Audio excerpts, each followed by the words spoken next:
Hi, it's Dr. Matt Harkness with Your Medical Practice Mentor, where my mission is for you to rediscover your practice by having a hybrid traditional insurance and cash practice so that you can thrive as a business.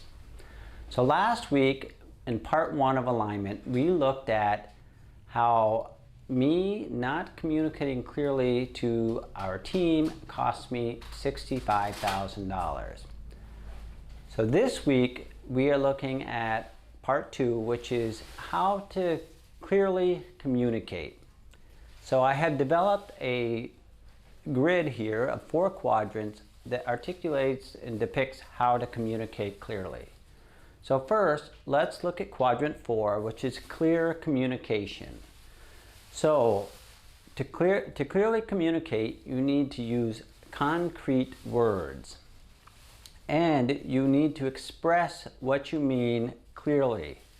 Don't assume that they know what you're talking about. You also need to have high trust and courage sometimes to say the challenging thing. You also need to have a servant's heart, have humility and consideration for the feedback you receive as you clearly communicate to another team member. Quadrant 3 is unexpressed knowledge. So the words may be concrete, but in your mind it's implied that they know what you're talking about. So for example, you might say, well, for customer service, we offer second mile service. It's very important that you do this. However, you don't specifically articulate and express that that means saying, it's my pleasure. How can I help you? Offering them a beverage. Quadrant 2 is unclear direction. So this is when your words are vague and your expression is clear.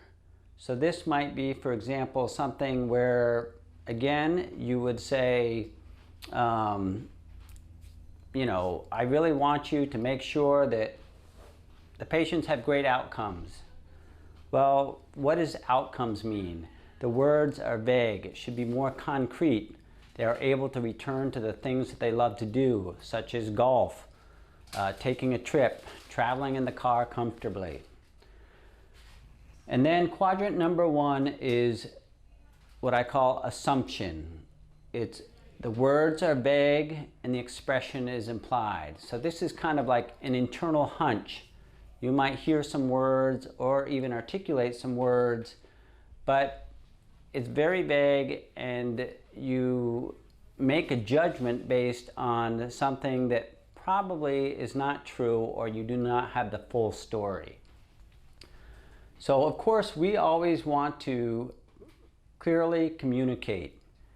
And one of the best ways to clearly communicate is in written form. If you write it down, the act of writing clarifies your thoughts in your mind, and it helps to have both parties look at what's written and see if it's clear and it's concrete, and you can use high trust and courage and consider also what the other teammate has to say when you communicate with them. So as Stephen Covey says, slow is fast. So if you take the time to communicate clearly, and there's a project that they're going to do, and you write it down, your team member will be able to move very quickly to be able to get what the end result is that you both want. So I've included a Google form here. I call it the clarity form, which helps to give a framework of how you can make sure that you're clearly communicating in a concrete and clear way. So next week we're going to look at how to get feedback and have an organization of candor so that you can make sure that you have both input and feedback and shared understanding.